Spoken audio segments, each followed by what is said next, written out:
on the land of the Camaragal and Wallumbdeagle people. This land has a rich and deep history, and I acknowledge and uphold their intrinsic connection and continuing relationship to country. And connection to country with our environment is why we are here. Our land and water and sky are all impacted by human activity, and now, as always, we need to make significant changes to avert, adapt and build resilience to the ongoing and continuing impacts of climate change. So before we begin, we'd love you all to say hi in the chat. Tell us where you're from in Bennelong, and if you have any questions already that you're dying to ask, if you want to type them in the chat, and towards the end of our meeting tonight, we'll have a chance to answer those questions. So just to start tonight, I'm going to hand over to Natalie Isaacs, who's the driving force of 1 Million Women, and she's going to set the scene for tonight. Over to you, Nat. Thank you, Vanessa. Hi, everybody. Thank you so much for jumping on tonight. I know it's a very tricky time being, in between Easter and Anzac, so we really appreciate your time. This is part of our She Votes campaign. We have been doing our community forums, whether that's been in person or online, for the last couple of weeks. And it has been really great getting to know candidates in all different electorates. I, as Vanessa said, am Natalie Isaacs, the founder of 1 Million Women. And tonight we are talking about household electrification with the candidates of Bennelong. And this is a really important piece of work for 1 Million Women. We have really dedicated ourselves to this over the last year. Late last year or last year, we did a survey to our community. 4,500 women took the survey, and over 90% of women said that they had taken some steps already towards household electrification, towards energy efficiency, but there are roadblocks, and that they said over 67% of women said that they would fully electrify their homes with government support. And so it's a really important topic for us. We took a delegation to Canberra in February, 23 women from across the country, from all different lifestyle circumstances. And we went to Canberra and we had meetings with 26 politicians across the political spectrum. We shared our authentic and real stories about household electrification. This goes to the heart of our cost of living. If we can have healthy, comfortable homes with solar and batteries, and fully electrified, it can actually slash our energy bills. And so many women that went to Canberra shared those stories. We think that this issue could have bipartisan, multi-partisan support. We think every single politician can get behind household electrification. It is a win-win. It is a win for our cost of living. It is a win for the climate. And that's what tonight's discussion is all about. It is about finding out what the candidates of Bennelong think about household electrification. What are they going to champion when, what policies will they get behind? So that's it from me. Thank you so much for jumping on. We are recording this and we are sending this to our entire community in Bennelong. We have over 700 1 Million Women community in Bennelong, and everyone will get this recording over the next couple of days. Thank you so very much. I'm going to hand it back to you, Vanessa, to take it from here. Thanks, Nat. I'm looking forward to having this chat this evening. I've been on a couple of other 1 Million Women events recently in other electorates, and they've all been really informative. It's been great to meet some of the candidates and hear what they think about what we've been talking about. So I've been on the 1 Million Women email list and socials for probably a number of years, but it wasn't till February this year that I really got a lot more involved when I was part of the delegation to Canberra. And since that time, it was very quite inspiring going down there.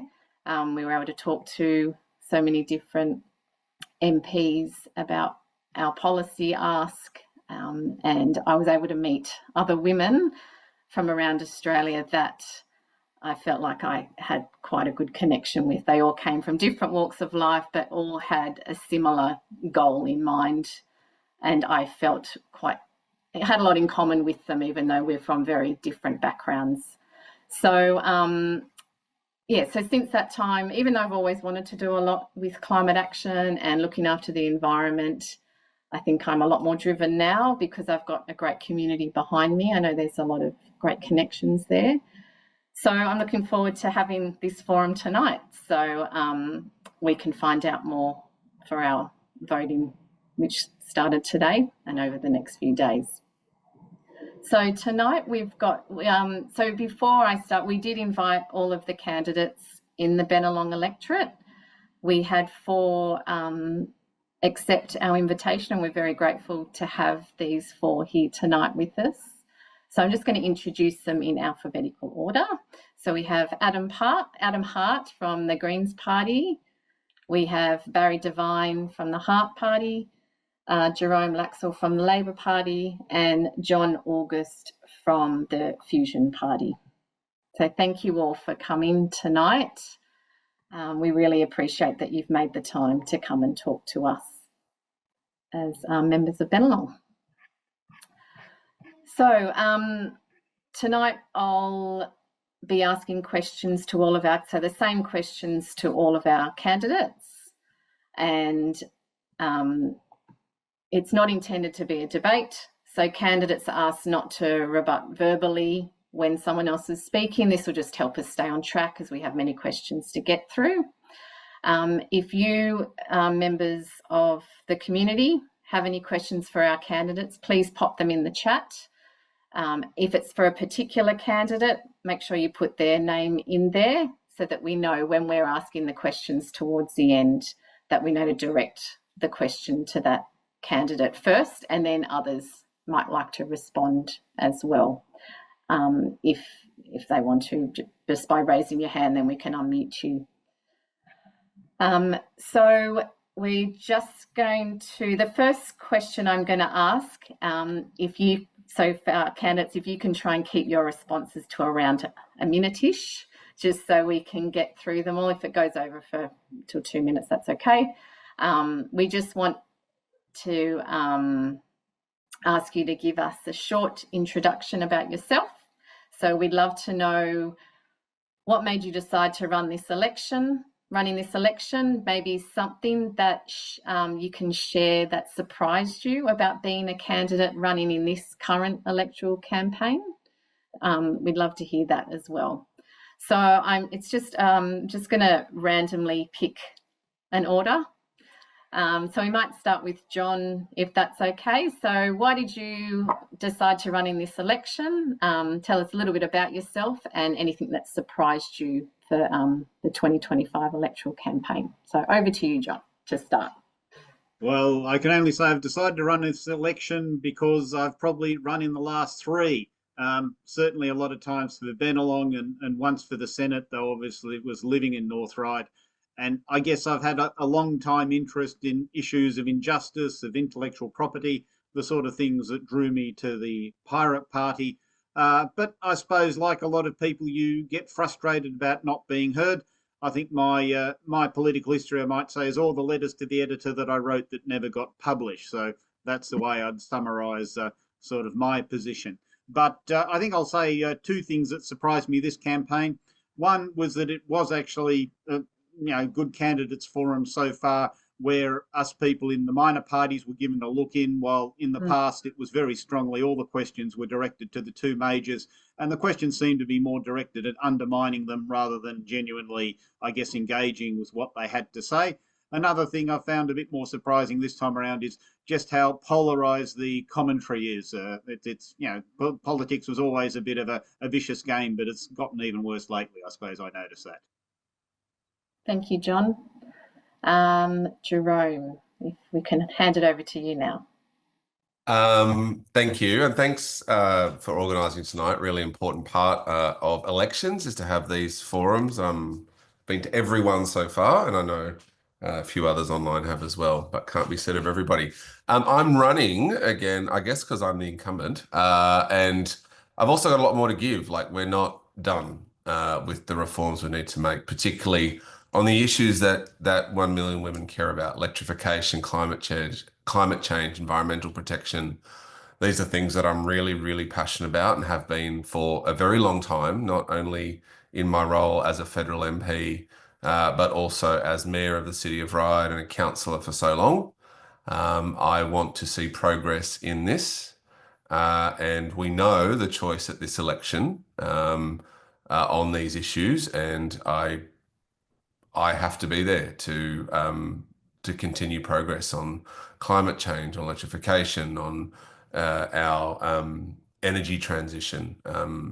You look at the alternative government and what they're offering, and all our progress would be undone or stopped. So I'm running because I want to contribute to emissions reduction and environmental protection in our country. What am I surprised about?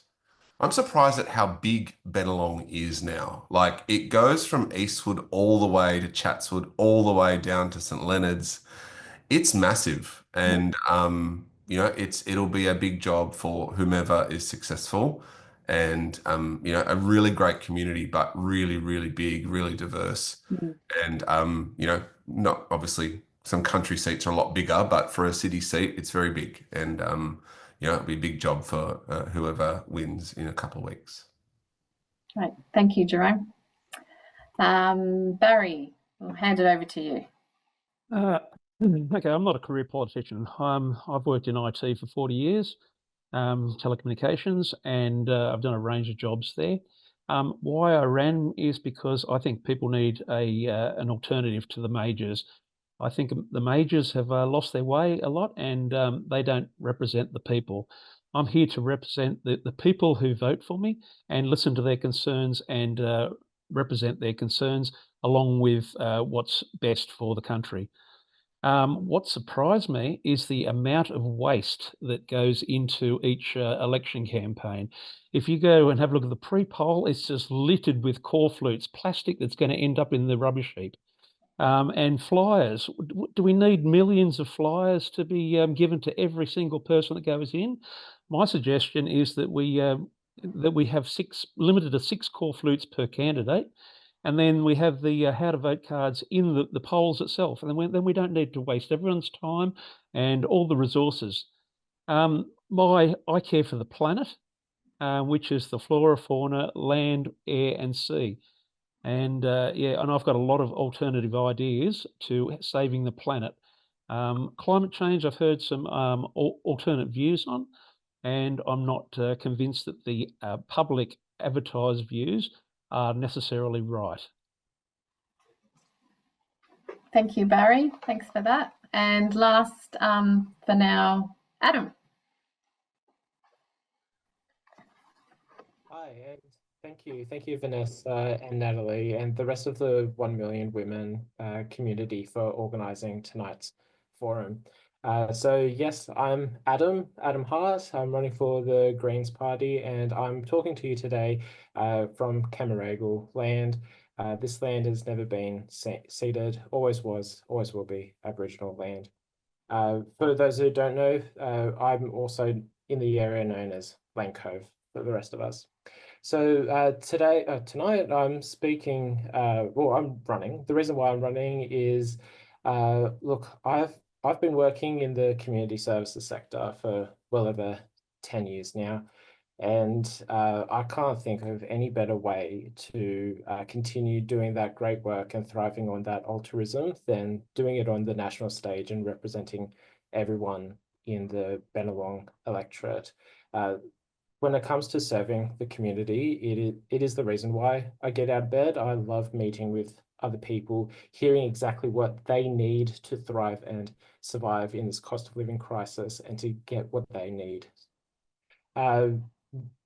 Just to keep it short, what's really surprised me about this election, first time running, is that how much I actually have in common with everyday voters when it comes to the rent increases, wanting to take real action on climate change, doing your part when it comes to reducing plastic.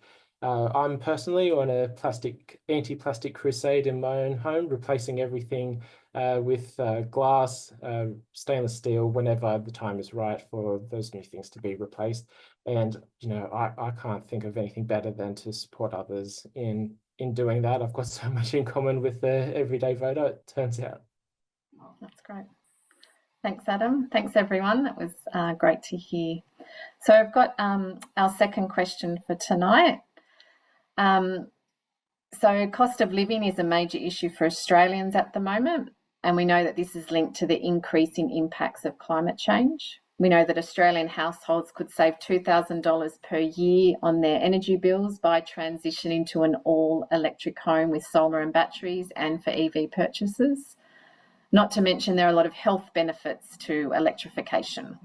Our 1 Million Women communities told us that they are keen to electrify, but there are barriers such as upfront costs for renters, apartment living and social housing. So as part of the Canberra delegation, we had many discussions with each other and with our MPs regarding cost of living. The comparison between those of us who are on the path to being able to electrify versus those that are managing enormous electricity bills was really stark. It was really brought home when we realised that the recent one-off electricity bill incentives, with another one coming, which cost $3.5 billion, could have been invested in home battery incentives for 1 million homes, which provides ongoing savings. So our question to you is, if elected, what initiatives will you be championing in Parliament for household electrification? So we'll just have a different order this time. So Barry, can we ask you first? So what's some initiatives that you'll be championing in Parliament for household electrification? Well, I suppose one of the biggest problems is the upfront cost. So it would have to be for families to save $2,000. I would think that the government would have to bear most of the cost of the solar cells and batteries. Obviously, solar cells only work during the day when the sun's out, so batteries would be an essential part of that. But what people need to learn is how smart meters work. The peak periods are between 2 and 8 Monday to Friday.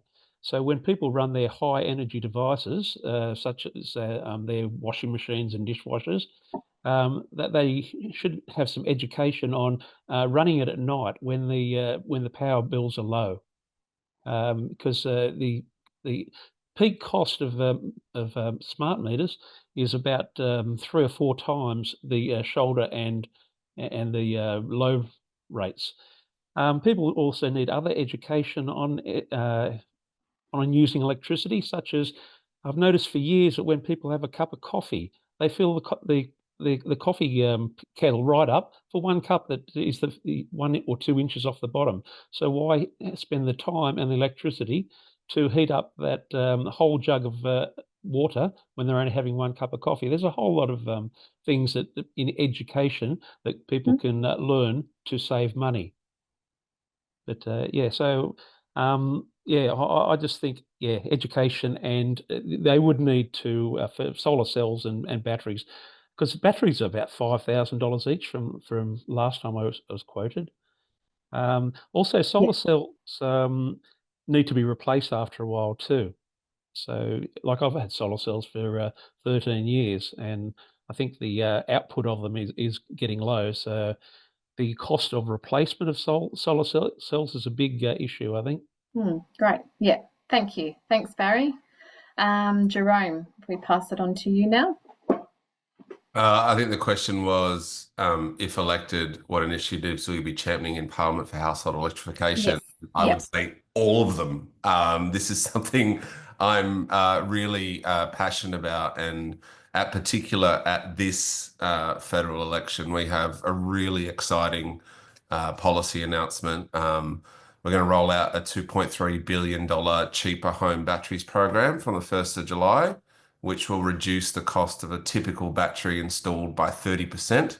We expect over 1 million new batteries to be installed by 2030. Australians love rooftop solar, and 1 in 3 households have solar, but only 1 in 40 have batteries. And we know that storage will make a huge difference. 30% discount on installed costs would be around $4,000 on a typical battery. And this can be used with state battery rebate schemes as well. And New South Wales has one going. So you could save up to $5,000-$6,000 off an install, which is huge. And importantly as well, small businesses and community facilities will also be able to access this subsidy. And I used to run a small business. This would be definitely something I'd be looking at if I was still running that small business. This builds on our household energy upgrades funds, which provides low-cost finance options to reduce upfront costs on electrification, and $800 million we've put towards social housing energy performance, including solar. And that one thing I really want to work on and focus on if I'm re-elected is removing these barriers for renters, for people who live in strata. This is all at the state level in terms of laws and regulations and updates that need to happen there. Essentially, my position is if you can install an air conditioner or a hot water system without much of a fuss, you should be able to install solar and a battery.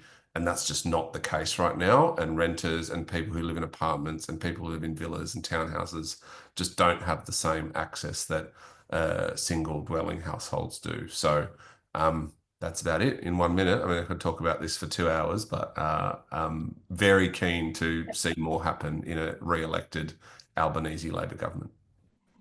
Thanks, Jerome. On to John, if you can tell us what you'd be doing.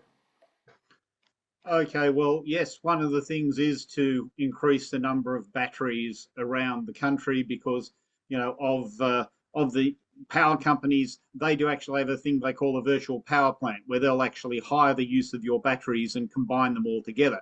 And the thing is, the more batteries we have across the whole of Australia, the more ability there is to take that solar power that we have before 2 p.m. and I guess probably from about 11 till 2 p.m. and shift that around the clock to other times of the day. And that means that there's basically a pressure to push prices down as well as a benefit to that particular consumer as well. So these are good things to roll out a lot more batteries along the way because it will, I guess, change the way the whole grid goes. And within the Pirate Party, we were supportive of microgrids all those years ago. Nowadays, it's a bit less relevant because, in a sense, we're all on the main grid and we can all pump power back to it. But if we are, in a sense, sharing our power within the same suburb this side of the substation, then that's something close to that ideal of microgrids from all that time ago. But certainly, I guess, helping with the regulations and the standards for changing units and sort of changing the laws around body corporates to facilitate these things, to sort of provide incentives for renters. I know all these things are worth doing to sort of help things along, but certainly some of them are state government regulations. One of the things I would say that I am disappointed by is how the requirements for solar seem to ramp up to the point where you have a solar panel system that's not too old, and if you move, you can't actually take it from the old household and put in the new one. So I think there's some quite retrograde regulations that really do get in the way of people effectively using what they have. But yeah, that sort of basically summarises my position. As Jerome says, I could talk about a lot more, but I'm trying to be concise. Thanks, John. And over to you, Adam. Hi, Vanessa. If you wouldn't mind, just because I was last and there were a few longer answers, could you please repeat the question for me? Yeah, sorry. So if you're elected, what initiatives would you be championing in Parliament for household electrification? Yeah, right. Fantastic. Thank you so much.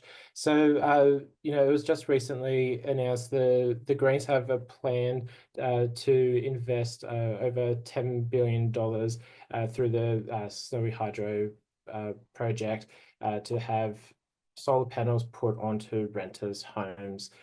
This would allow renters to have a reasonable request for an average size battery, about 8 kilowatts for a solar panel, sorry, to be put onto the top of their home, allowing renters to have cheaper electricity to ease the cost of living and promote solar as well. A part of that plan is we would have a really low interest rate and a flexible payment plan where the landlord would be able to pay at either the average weekly earnings, like that price increase, or the CPI increase would be the interest rate for that. And they wouldn't have to pay the loan off immediately. They could pay that loan off once the property was sold if they wanted to. But they would also have the option to pay early if they so chose.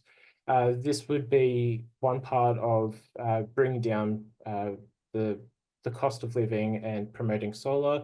We would be investing in linking up the electricity grid, so making sure that the infrastructure from Queensland to South Australia was robust and was able to supply us with wind when the sun wasn't shining, and to fully utilise the sunshine from all across our sunburnt nation, so everyone had more reliability in the renewables, and we would be able to take advantage of not just solar but wind with greater certainty with the infrastructure in place. Great. Thanks, Adam. Thank you, everyone. So I think what we'll do is we might see if we've got any questions from the audience before we delve into any other questions. I've got a question. But yes, throw your questions in the chat, and yeah, anything you want to ask. I did want to, Adam, you did touch on, and so did you, Jerome, when we went to Canberra in February with the delegation, we took with us our policy ask, which is wanting government support for 1 million households to electrify over the next term of government, over the next 3 years. And we think that, if we're to get our 10 or 11 million households electrified by 2040 to stay on track, we need to have 1 million households electrified over the next 3 years. And so, but when we talked to every politician about renters, because 30% of households, 30% are renters, there was a common kind of theme that was, yes, that's a state issue. And how do we, I know you touched on it, Jerome and Adam, but what can we do at a federal level that works closer with state politicians so that there isn't this bottleneck that, oh, that's a state issue, there's nothing we can do? So I just thought I would, get Jerome, if I could get you to answer that first, and then maybe go round. How do we support renters better? How do we work with state politicians, and how do we, really accelerate the support? I guess this is the joys of federation, right? Like, some levels of government are responsible for some things and others not. The role the federal government can play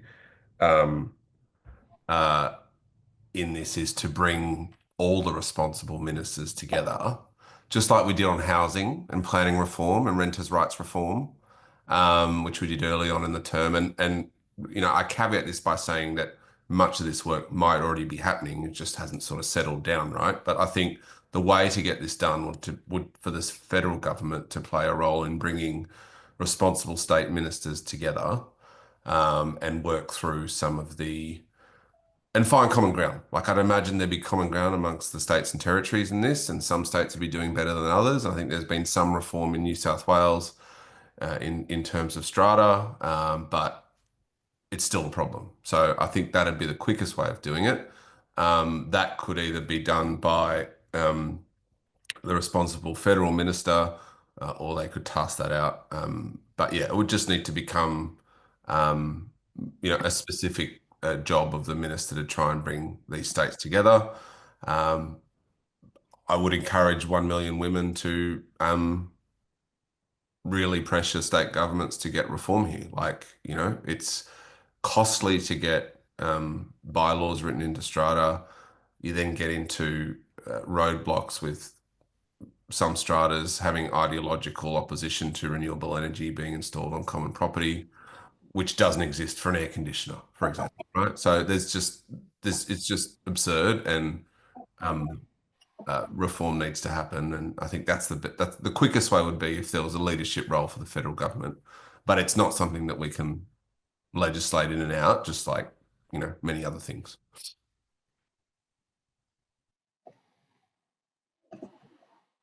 Thanks, Jerome. Will we open it up to anyone else you'd like to comment on that? Adam, did you want to comment, or John? Oh, John, sorry, your hand up. Got John? Yeah, I'll comment. Okay, Adam, sorry, thank you. who's speaking? Okay, Yep. sorry, John. Look, building on what Jerome said, yes, it would take a national point to take that lead, and we would need to call on COAG to, to see what was needed from the states and territories for them to come together and meet the expectations that we had of completely electrifying and making sure that there was more renewables in the grid. But we would also need to take a step further. There would be a fantastic opportunity to get in contact even with local councils, especially in rural areas where they have vast amounts of land. That would be a missed opportunity if we didn't speak right down to the communities and ask them, what do you need in order to fix this problem? Because it's an issue that's affecting everyone, right? So we will need everyone involved. I wouldn't limit it to just a state responsible. I would see what councils can do. Thanks, Adam. John? Okay, well, certainly reaching out to the councils is a good thing. I mean, we've heard the idea of, having this consultative approach. And I suppose it is a matter of, whether you have the money to spare. But basically, if you had a system of grants to perhaps state governments or grants to local councils to help facilitate these sorts of things, I would say perhaps that would be another option, though there may be a lot of people queuing up to say how that won't work in our federal system. But certainly I can think of other ways of, I guess, providing financial incentives to local government, state government, saying, look, if we implement these things, that would be better.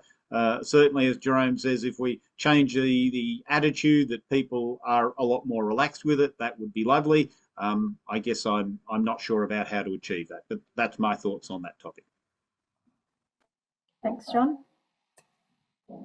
Yep, Barry? Well, just to agree with all of everyone, yeah, we'd have to do a consulting role between state and federal government. Yeah, with incentives. But I've just got another issue I need to add to that. Having spoken to a number of strata managers, there are insurance issues with installing charging for EV sort of vehicles indoors. So yeah, a lot of insurance companies will either put insurance premiums up a huge amount, or just refuse to insure people that have chargers indoors. There's also another issue where if you have more than 1 or 2 EVs going to be charged, they have to upgrade the whole electric system within units. So there's added complexities there. Just thought I wanted to add to that. Thanks, Barry. We've got a few questions in the chat. Yeah. There's another one. There's one here for Jerome. We love the battery incentive policy that Labor has recently outlined. Has Labor considered low-cost loans for electrification, and is there room for this in Labor's emissions reduction policy? Yeah, it's funded, it's being delivered and active right now. So we have $1 billion, which we've given to the Clean Energy Finance Corporation. They've partnered with Westpac and Plenty, Plenti. I'll put the link in the chat in a second, for Clean Energy Finance Corporation discounted green loans. So the current one right now on Plenty is 3.75%, and you can borrow up to $50,000 on a 3 to 15-year loan term. I'm using not Plenty, but I have a similar discounted loan with another provider, and the savings I generate from solar and battery are enough to pay the repayment. So you couple that with our other incentives on the battery policy and the state government one, and then the credits you get from solar installation, and the economics are stacking up more and more. So yes, there is low cost finance option. It's been available for about 18 months now. And I'll put the links in the chat. Thanks, Jerome. I don't know if anyone else wanted to add to that. I know it was a sort of a Labor focused question. That's okay. All right, we might move to another question. Yep. There's a question from Nick on electrification. Community-owned batteries are a great opportunity. Do any of the candidates have plans for publicly owned batteries? Anyone want to start us Yeah, off? I'll Adam? jump on that one. Yes, so look, I 100% support the community-owned battery initiative. It's a fantastic grassroots way for the community to take ownership of such a valuable resource, one that's just going up and up year on year. We are thankful for those rebates, but they didn't actually bring the cost of the price down. It was just a refund, essentially. But to solve that, what we would propose is a public retailer for selling energy. So it was at a fixed price every year. Any increases would be much more predictable, and the money would be reinvested into maintaining the supply and the infrastructure to deliver the electricity that everyone needs. And it would also distribute any surplus from one battery community to another. Thanks, Adam. Did anyone else want to add to that question? Yep, John. Well, I'll just say that the Pirate Party has long had a policy supporting microgrids before we had, I guess, the buying and selling on the electricity grid that we have at the moment. So, you know, before community batteries were a thing, we did have an in-principle support for the concepts that we're talking about. Great, thanks, John. Jerome. Yeah, so we've had a $200 million program to install community batteries, and there's one in North Epping, which is operational right now and helping parts of the grid down there.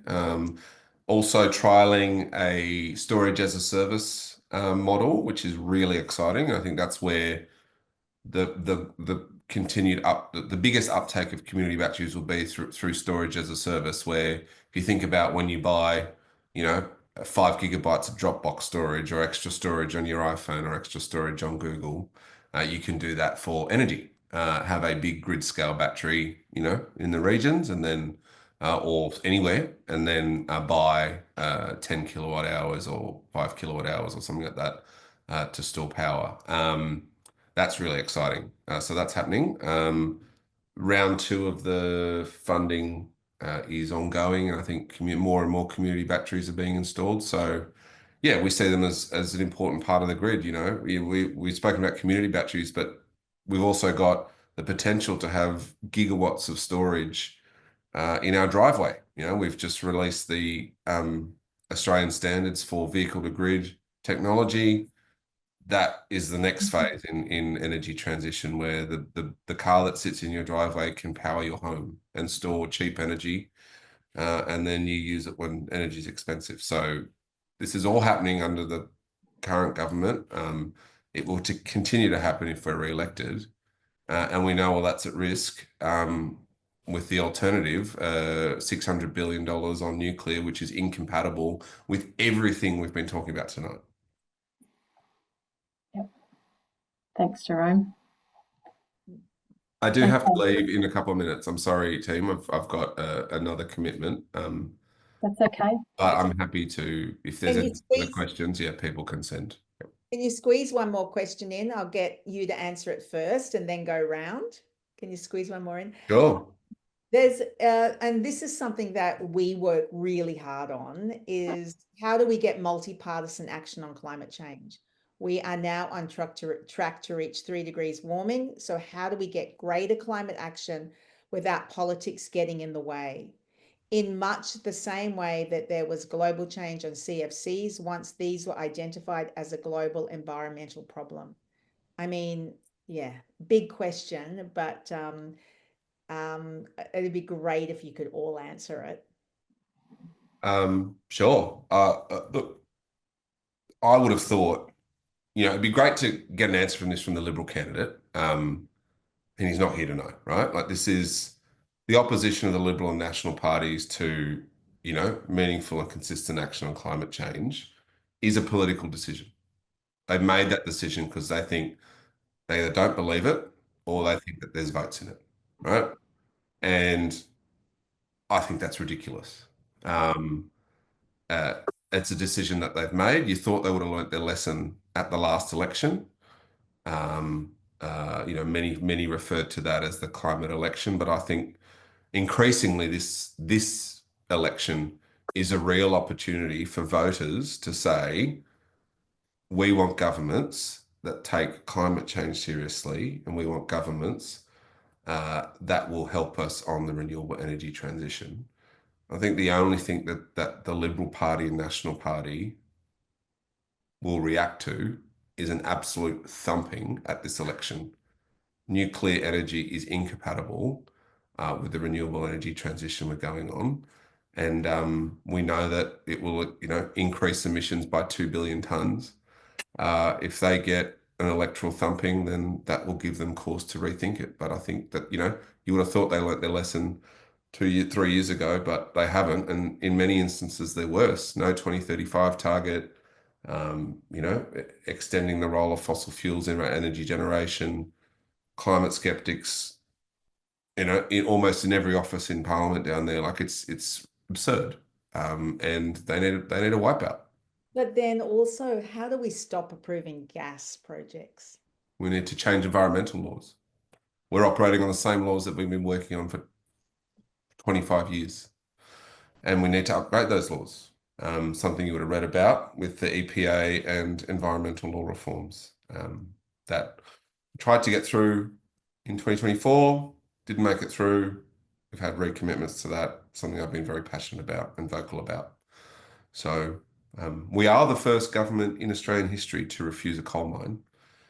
We need new laws so that the minister has more tools in their arsenal.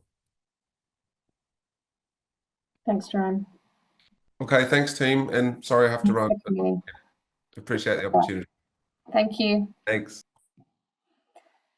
Would anyone else like to comment on that question, add to that? Adam? Yes, Vanessa, I would like to, if I could. Thanks, Adam. Yeah, so look, we do need to get the politics out of the whole debate. It's not a matter of whether you believe in climate science. It's a matter of if you understand climate science. The Greens, while Jerome may have touted that he is part of the first government to refuse the opening of a new coal mine, his government have opened well over 25 new coal gas mines.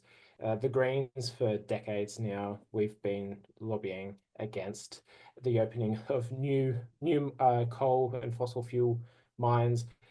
We've been promoting vehemently the need to move to the transition to new renewable technologies, work with communities to hear what they need to get that up and running. So I think, while it's good they rejected one, they still have opened about a score of other coal and gas mines. For the coalition, for a party of businesses and fiscal responsibility, it is a drastic mistake. It's a drastic mistake to open up a new nuclear power plant that's going to take years to build. The carbon footprint takes about half the lifetime of a nuclear plant to repay itself, compared to solar and wind, where it's about 2 to 5 years that carbon debt is repaid. We need to have a data-driven decision parliament, and we've been here saying that for decades, and it's good. It's okay that Labor have finally helped us, but we've been ringing this one for quite a while. Thanks, Adam. And John, you popped your hand up. You can add to that. Okay, well, that's an interesting comment. I suppose an interesting thing would be to look at what is the total new capacity in terms of gas and coal mines that is being brought online per year. What's it like under Labor? What was it like under the Libs? I don't know the answer to that question. I suppose there's so many articles and so many graphs, it's possible to get lost in the woods. But, myself and some other fusion pirates, we went to a meeting of the Libertarian Party, and they were claiming that there were a lot of people in the Liberal Party that are still don't believe in climate change. And, it is interesting that that is the political reality at the moment, and how you actually break that nexus is hard to figure out. Now, there obviously were the Teals, who were a combination of a lot of previous Liberal Party values, along with a little bit of climate sort of engagement. So you got to understand what the Teals are. They're not a leftist movement, but they're something more complicated than that. And I suppose the political landscape in Australia is shifting, and within the Liberal Party, they have to make choices about what they need to do in order to remain in power. And there's maybe some very pragmatic analysis you can make there. But I suppose it is a matter of enough of the community thinking that climate warming is a thing and something worth taking action on, and how you shift the whole of Australia, or at least a significant proportion, to think that. I guess that's something that I would struggle with. But one thing I did put together a video, once I went along to these libertarians, and sort of something with my comments on climate change. So if people will indulge me, I'll chuck that into chat. But yeah, I'll leave it at that for the present. Thanks, John. Barry? So we say 3 degrees warming. I've heard other climate scientists dispute that. So I really would like a proper scientific debate before I believe one way or the other. I'm not convinced from hearing the other side that climate change is as bad or even existent. So I need to, I am actually more to do with saving our environment. Now, Adam said it'll take 2 to 5 years to repay our carbon debt. What about our financial debt and our environmental debt? The amount of forests and everything we're digging up to put all this wind farm and solar farm in is ridiculous, and that's an environmental debt. We've got tens of thousands of kilometres of transmission lines that need to go in to facilitate it. Then after 18 years, the wind farms can't be recycled, and they're just rubbish on the landscape. There's tons and tons of concrete that is used to install every windmill. And the solar farms, they're 15 years and they're dead and out. And then they've poisoned the land because when they get old, they start to leak dangerous chemicals, telluride and lead, and they poison the land. So yeah, and I'd like to see a proper debate, and let's get some proper action if once the debate's proven one way or the other, rather than this knee-jerk action of installing all these really costly wind farms that are the only thing renewable about them is the cost, because you're going to have to replace everything every 15 to 18 years. So I don't necessarily think that's the right way to go. Yeah, thanks, Barry. I wonder if you could add if, like, does your party have like some solutions or various policies as to what you would do in terms of helping the health? Like, you know, in terms of like using gas, we know that's not good for health reasons. So how can we get people off gas? What can we do? Or what's your party thinking that we can do? Well, the H in Hart stands for health, so we're all for Yeah. health. So yes, if gas is not healthy to have within the house, then yes, I suppose the other alternative is well, in your thing you had induction, and which is magnification and electricity. Yeah. Yeah. So that's certainly a way to go there. But another thing that was in your diagram was LED lights, and I'm just wondering if everyone understands the danger of LED lights. They actually output radiation, and and blue light, which interrupts your brain activity. So LED lights, it'd be as far as going health, I would advise against LED lights. But yes, we do need lower emission lighting, but LED lights are not the way to go. Okay. Thanks for that, Barry. Did we want to have any other questions? Well, Not sure if there's any others or we wanted to add. There's a couple of questions, but also, you know, a comment in the chat, the science on climate change is irrefutable. We are living through climate right now. I'm saying over 97% of scientists agree climate change is real. It's like, I mean, what more? I don't know what else to say, but you know, when like the climate disasters that are happening right now, we are living through the effects of climate change right now. And I just wonder if anybody else wanted to comment on Barry's comments. And then there's another question actually for Barry.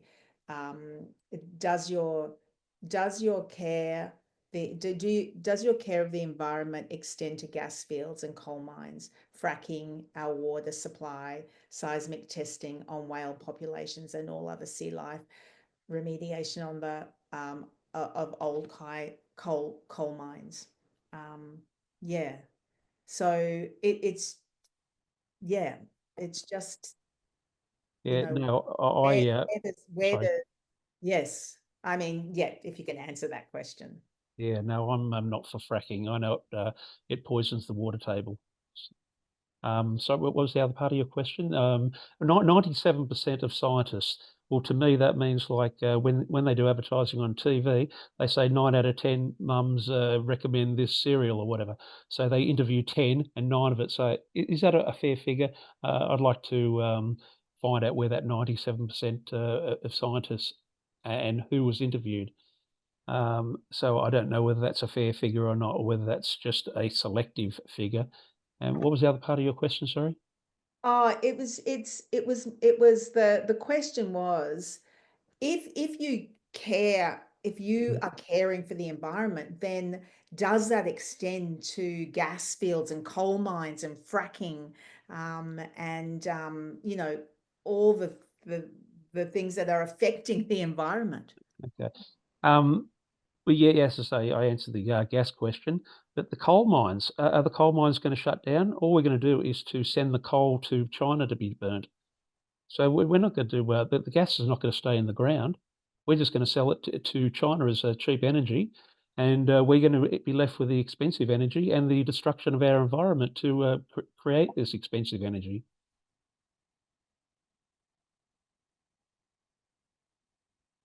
You're on mute now. Does anybody want to comment about it? Otherwise yes. Anyone, Adam or John, want to comment? Yeah, Oh, I will comment, Natalie. Look, I don't want to re-explain the statistics that you had, Natalie, but they were the ones that came to my mind when you mentioned them about the 97%. I think the issue is confusing objectivity of climate science, with the neutrality and the both sides having an equal platform. Clearly, there is an overwhelming amount of academics that are much more granular into the study, into the research, and the intimate knowledge of the consequences of climate change than any one of us here on the candidates panel. So look, I would have to go with the gross outlying amount of scientists, 97%.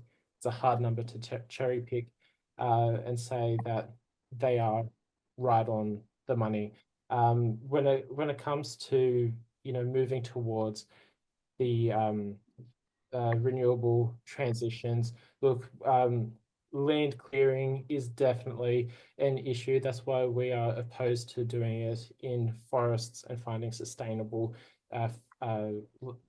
areas of land. We will negotiate with farmers, for example, if they want to have wind farms or solar panels on their land. I was recently in Rendall over the long weekend, and I saw a lot of farmers with solar panels on their barns, on their fences, everywhere. Clearly, they're seeing this as not only a clear investment, but a method to lower their power bills in harmony with the land that they have.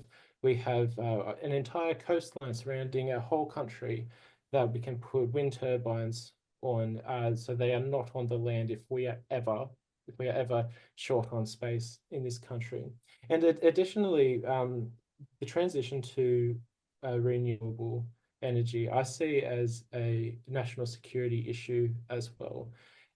While we ship coal everywhere, our fuel, like petroleum reserve, is currently largely held in the United States. And if we were ever to need that reserve, we have, I think it's up to 3 months, maybe just 1 month of fuel to keep the entire country running. Whereas this wonderful land that we have, where we have a massive wind tunnel in South Australia, we have the entire outback for solar panels. We have battery infrastructure, famously in South Australia as well, to help supply and keep the grid sustainable. So I can't accept any attack on a renewable transition. There's too many boxes. There's too many scientists agreeing internationally to say that this is a real threat, and we are seeing the impacts of it now. Yeah, look, I want to keep my answer short, but I just had to make a comment. That's all right. Yeah, Thanks, thank you for Adam. And I know, John, you had your hand up. If you can just give us your response, and then we'll move on to a few other things we're going to add to our... I would point out that the original introduction was that we're going to give an opportunity to talk about things apart from households and more general policy elements. But let me say, like, from what I understand of science, my own personal, passionate belief is in human-induced climate change. That's something that I believe. I don't have to lean on scientists to say that. And I know I went to that talk with Ian Plimer, and by golly, you can find some very persuasive stories. And I guess my thing is to try to come up with persuasive stories that speak to the reality of climate change. But let me also say that I guess I'm from a minor party, and I really don't want to diss people from other minor parties. So there's a bit of tension. And I would say it's a democratic reality that even though I say these things and I will say the science is settled, our democracy is such that people can bring these things up and can put them forward. And I guess that is a democratic reality. And Barry is, in fact, participating in that, because in one sense, politics runs separately from science. Just incidentally, look, who knows? We could stop shipping coal out of our place to China. I mean, that's a choice that we make, and we could certainly do things differently if there was a consensus to do that. Another thing I will mention is perhaps I'm trying to endorse mines rather than coal mines, but I know the gentleman that wrote Feral Future, he was saying that in his view, theme parks where you mix sort of urban and bush, likely to have invasive plants, invasive species, and cause disruption to our Australian ecosystem much more so than mines do. Mines look ugly, but they don't mix species together in like unfortunate ways. Having said that, I am going to say, you know, there are stories that like, you know, why are we getting so concerned about climate? Because there's other planets that are pumping sort of carbon out. Well, in Europe, they are taking it seriously. But the other thing is that argument is reminiscent of, if we can sell weapons of mass destruction to this horrible despotic third world dictator, because if we don't, someone else will. So I think there's a bit of a moral chord or an echo there. But, you know, as with so many things, I could say so much about this. But anyway, Barry, you know, it's a democratic thing. You are participating in the process. So I try not to punch down or punch across, you know. That's all right. And yeah, we're grateful that you've all come online tonight. It's great to be able to hear what different parties and different people think. And that's what is part of why we've created this online forum. Yes, and I just wanted to bring it right back to household electrification and what we think. You know, we think it is the most exciting opportunity. You know, our households are a real climate solution, and electrification is just such a big part of that. And you know, we think that governments can play a really key role in overcoming the barriers and unlocking these opportunities. And listening to, you know, the authentic stories of women. And yes, I think we should definitely go and throw to Michelle now. So I will, yes, hand it back to you, Vanessa, and thank you so very much for all the questions. Okay, so that concludes our question and answer session. So I'd like to thank all the candidates for sharing your answers and thoughts tonight. But before we wrap up, I'm just going to hand it over to Michelle, and she's going to run us through our preferential voting system and how to use it to the best effect. Over to you, Michelle.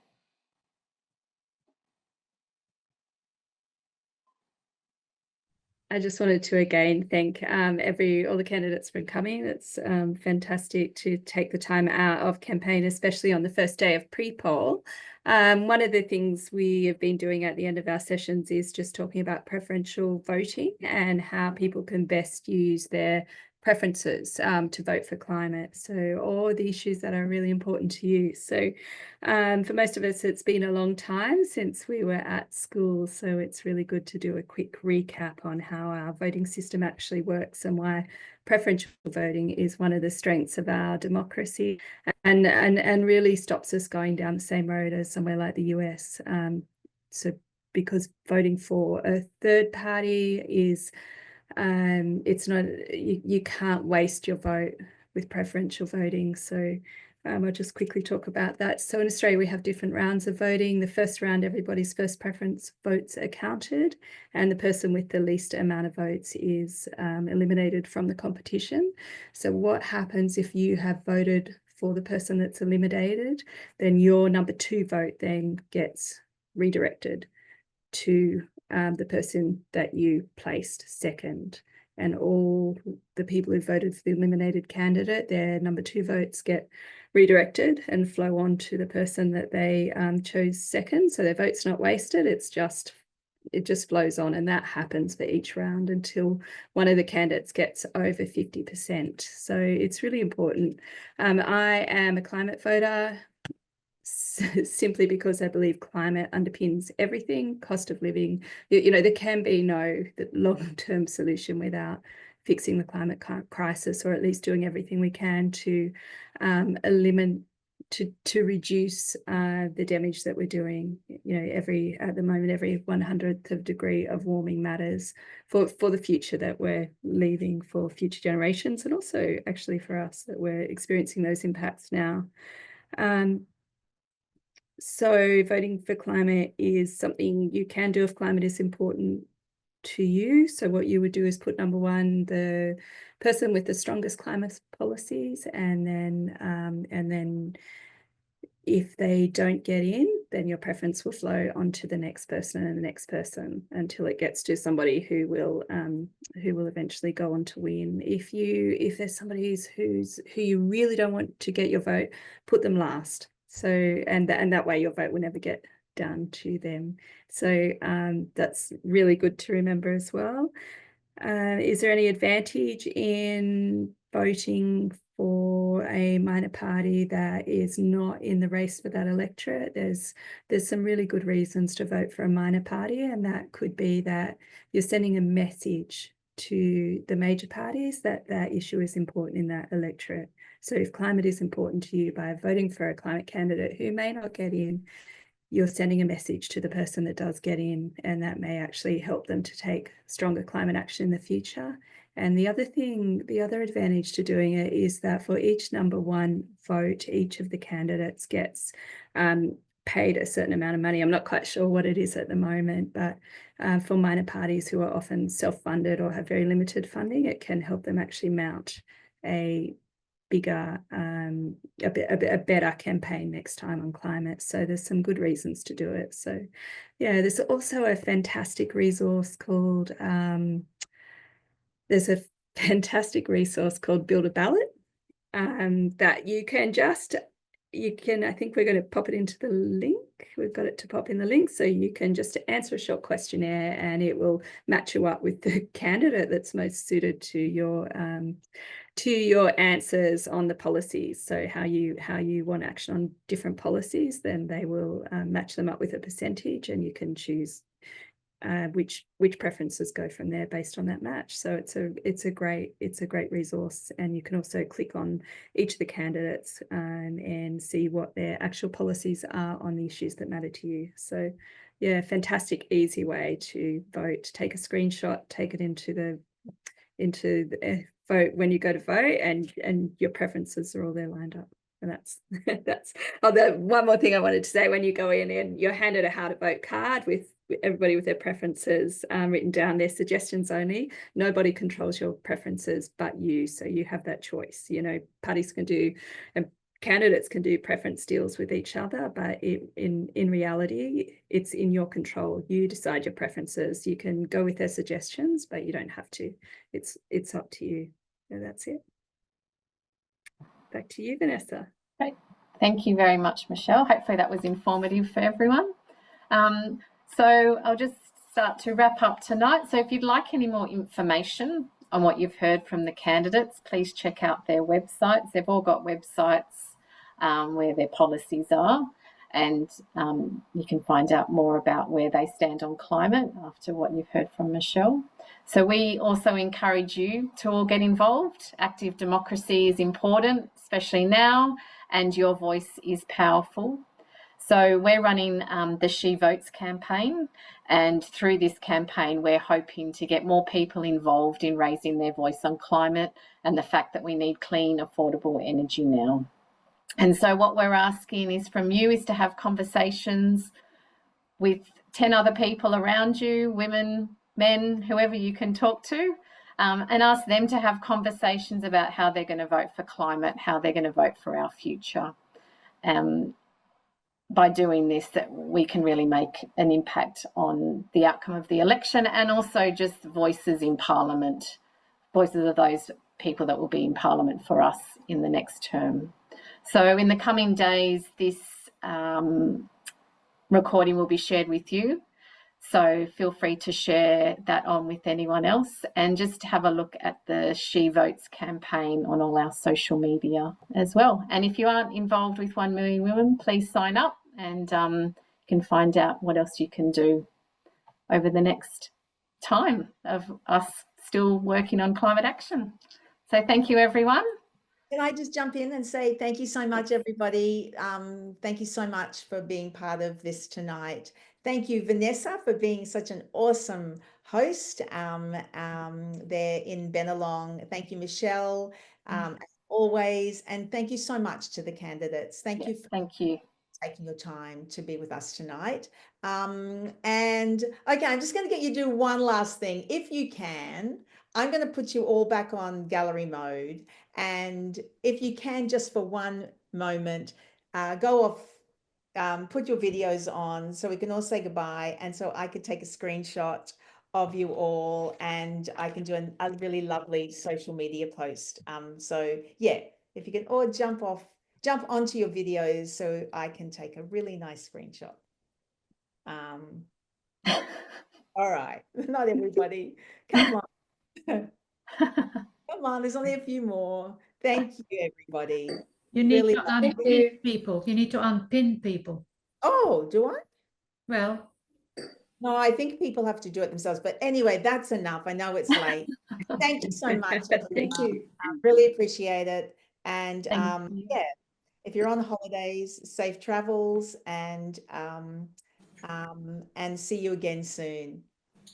Bye, everyone. Thanks, everyone. Thanks for coming. Thanks. And And yeah, one Bye. last Bye. thing, join She Votes if you can, please. I put the link in the chat. If you could join She Votes, we've got a couple of weeks, less than 2 weeks to the election, and we want to get our message out there far and wide. And thank you.